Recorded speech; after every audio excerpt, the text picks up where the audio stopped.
Chapter 20. Panic swept over me. Where could she be? I started for the kitchen when a rattling at the front door made me stop. Was someone breaking in? I gasped as the door slowly creaked open, and Aunt Greta came bustling in, brushing snow off her long black coat. She smiled at me, but her smile instantly died when she saw my expression. Jacqueline? What's wrong? I, I, I, I sputtered. Aunt Greta, where were you? I got so scared. She pulled off her coat. Didn't you see my note? Huh? No.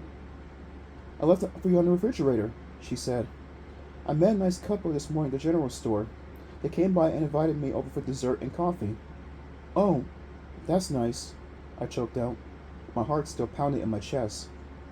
Why'd you get scared? Aunt Greta demanded, hanging her coat in the front closet. She straightened her long white braid behind her sweater. Well, I was in your room, looking for you, and I stepped in a cold puddle on the floor, I replied. Puddle? Show me, Aunt Greta demanded. I led the way to the bedroom and pointed to the white, wet spot on the floor. Aunt Greta gazed up at the ceiling. Maybe the roof leaks, she murmured. We'll have to examine it tomorrow morning. I thought it was the snowman, I blurted out. I know it's crazy, but I thought he had been here. I thought he broke into the house and... I stopped when I saw the shock on my aunt's face. Her mouth dropped open and she uttered a silent gasp. Jacqueline? What are you talking about? She demanded. What have your friends been telling you? More nonsense about a snowman? Yes, I confessed. Rolanda and Eli, the two village kids I met, they both told me a story about a living snowman who stays in an ice cave at the top of the mountain. They said, it's all superstition, and Greta interrupted. It's all old tales that have been handed down. None of it is true. You're smart enough to know that, Jacqueline. Yes, I agreed, but Rolanda and Eli seemed so frightened.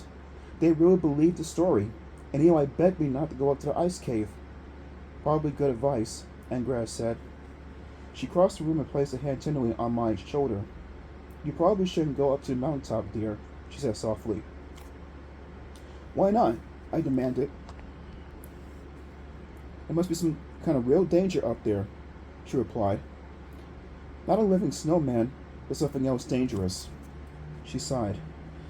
That's how these old stories get started. Something bad happened on a mountaintop, and the story changed each time it was told. Years later, no one remembers what really happened, and now everyone believes a silly story about a living snowman. She shook her head. Have you seen all the strange snowmen in this village? I asked her. All the snowmen with scars on their faces and red scarves? Don't you think they're spooky? It's a strange village tradition, Aunt Greta confessed. Very quaint. I think they're very interesting looking. Interesting? I frowned at her. Well, make me a promise, she said, yawning. Promise? Promise me you won't go running up to the mountaintop to explore the ice cave. It probably is a very dangerous place. Well, I hesitated. Promise, Aunt Greta urged sternly. Okay, I promise, I agreed, rolling my eyes. But a few minutes later, I decided to break that promise. I was lying in my attic bed, my eyes shut tight, listening to the strange howls from the mountaintop. Were they animal? Were they human? I hate mysteries. I have to know the answers to things. I'm going up there, I decided. I don't care what I promised my aunt. I'm climbing up to the ice cave. Tomorrow.